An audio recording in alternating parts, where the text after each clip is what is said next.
So wait, is CBC the legacy media that Mark Carney promised some money to right before election? That was crazy back then when he said, "Oh, I'm gonna give CBC like 130 millions if I get elected." It's like, isn't that considered bribe? Like when it's before elections, and he literally said it during his speech, and it's like, what?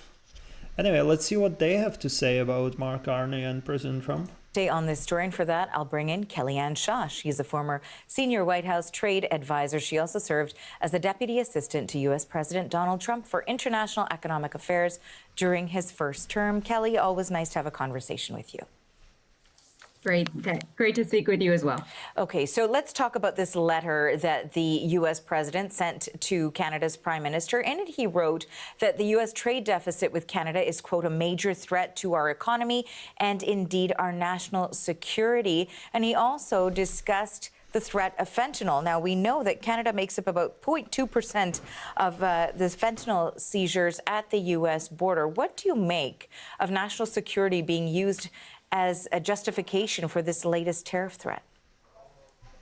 Yeah, the letter last night was really interesting because it did conflate two separate and distinct concepts the president has talked about with respect to Canada.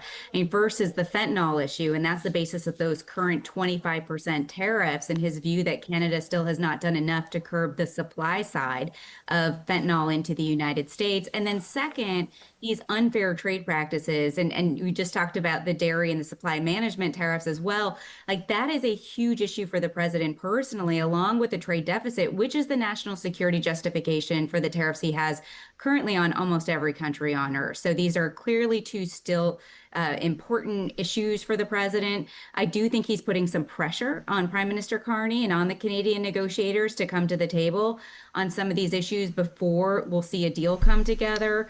But Canada is treated very... You know what? I really think President Trump thought that if Canada elects Carney, he's going to have like easy way to negotiate with them. But I really think he didn't expect that Carney is going to be so bad. Like really so bad that in the end it's hard to negotiate because Carney just doesn't care about Canadians. It's like really, you go on vacation, get slapped by more tariffs. You promise us that you're gonna sign the new deal with US. No, you did not. You just like, dude, he's so bad. I really don't think President Trump expected it. He thought like, oh, liberal, I'm gonna play him like a fiddle. But no, this liberal is actually very useless. So yeah, I don't think the negotiations are going too well. I mean, for President Trump, I guess it's definitely good to slap us with tariffs. And yeah, what's Carney gonna do? Nothing.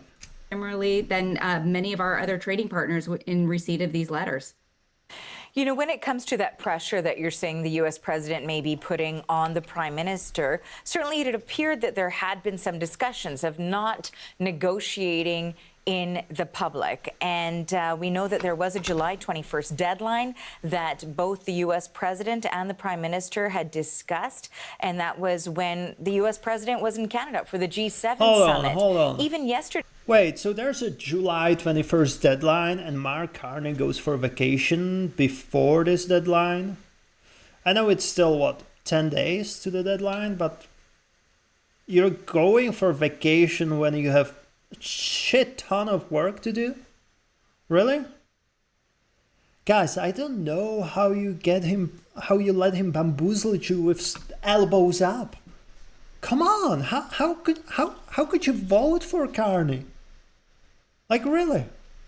It's so hard for me to feel sorry, even though I'm suffering here because of who you guys elected. But hey, you wanted him, now you have him. Well, what got better since Carney is in power? Nothing. Oh yeah, he zeroed the carbon tax for residential purposes. Cool, yeah, it helped us save few bucks. What about industrial services or purposes and the carbon tax? Hey, we could have saved much more if he just got rid of it in general, right? And look, even EU is giving out like 90% exemptions out of carbon tax. So like literally even EU is like, hey, it's not working. But no, here we have to do it. Then Carney promised that we're going to build new pipelines, even though the Bill C-69 will remain in effect. That pretty much prevents us from building pipelines, coal mines, because it takes 15 years to approve. Like, what the hell are we talking about? The groceries are getting more expensive. Yes, we got a tax relief. Oh, cool. We're going to save, what, $50 a month? I think, well, maybe a little bit more. I think in total it came up to $600 a year. Well, that's cool when we're paying twice as much for the groceries. Like, really, what is Carney doing? What good is he doing? Just write me in the comments, write me in the chat, because I really want to know why you guys elected him. Why you guys elected liberals after last 10 years. Really. And don't get me wrong, I'm almost thinking that right now Canada is just too deep, even for conservatives to make something better. Like really, I don't really see the way out of this, or at least not a fast way out. But hey, like he's definitely not dealing with Trump, and that's I think that's the reason why you guys elected him. We heard members of the Canadian government saying, yes, we are continuing to work towards July 21st as a deadline to have some sort of a framework for a trade deal or trade agreement. And then this letter came with a revised deadline, so to speak. Does it appear that that's kind of not happening in conjunction or in communication with the counterparts from the U.S. and Canada? What does that say about how things are going, how talks are going?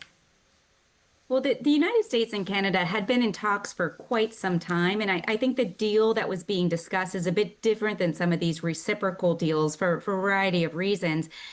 There was a pause, of course, when the DST flare-up happened last week, but those talks have recommenced between the U.S. and Canadian side. But again, this is the same approach that the president is taking with every country on Earth. And many of those negotiations with trading partners in Southeast Asia and Europe and other places were in different spots, meaning some were more advanced than others. And you saw the same treatment for many economies. I actually took it as more of a positive sign that the president specifically sent a letter to Canada, meaning he's focused on that negotiation and he wants to bring it to a head. He wants to conclude it. And I think that's partly what's motivating that letter having gone out. In terms of the fact that these are letters that have gone out to other countries as well, but not every country had a free trade, a long-standing free trade agreement with the United States that Canada did, along with Mexico in the previous form of NAFTA and now of CUSMA. We know certainly he's taken issue with some particular portions of that. We talked about supply management, but that was renegotiated with Donald Trump, in fact, in 2018. So why is it causing an issue now when back then he, in fact, called it a great trade deal? Well, supply management was at issue both in the NAFTA negotiations, the renegotiations, as well as the Trans-Pacific Partnership negotiations before then. This is a long-standing issue that U.S. dairy farmers have cared very much about. So I'm not surprised to see the president continuing to raise this issue. But the interesting piece about the USMCA or the CUSMA agreement is that it contains this sunset provision, this living agreement, meaning every 6 years, the parties are supposed to get together to renegotiate various provisions that may not be working the way that they were originally intended. And so that's the complaint that you see now from the administration. It's we're gearing up to renegotiate this deal. So we're identifying things where we don't feel like we're being treated well, or the trade deficit has continued to grow. So it hasn't quite worked out exactly the way that it was intended. And I'm not surprised, again, to see the president putting pressure on dairy because he cared about it 6 years ago, too. Oh yeah, he Very keeps finally, I wanted to ask saying you it in all over terms again. of this August 1st date now, which is what the Canadian and U.S. governments, it appears, are working towards. Do you think realistically we will see some sort of trade agreement? We have seen this threat of tariffs come and go and deadlines come and go as well. Is August 1st, do you think that's going to be the day that perhaps ahead of it we'll see an agreement of some sort? Yeah, I think August 1st is a very good action forcing event for the United States and Canada because that's the date where the United States will have an executive order that raises tariffs on a number of governments. And we'll have to wait and see where they shake out. I think the letters give directional signals, but of course, negotiations are continuing after the letters, just like they are for Canada. But the president said this morning that he had gotten a phone call from the Canadian government and that talks were continuing. So I do think that we are likely to see a deal before August 1st. I am hopeful. I think a number of North American producers are hopeful that that is the case. But that seems to be the firm deadline for everyone at this point. All right. Thank you for your thoughts on this. We appreciate your time. That is Kellyanne Shaw. She's a former senior White House trade advisor. Thanks for joining us. Thank you. Nah. The deal was supposed to be on the table right after Carney got elected. Like it's ridiculous. Or even before elections. Like I still can't believe that he goes for vacation. Like Mark Carney goes for vacation. Did President Trump had a vacation since January? I don't think so, man.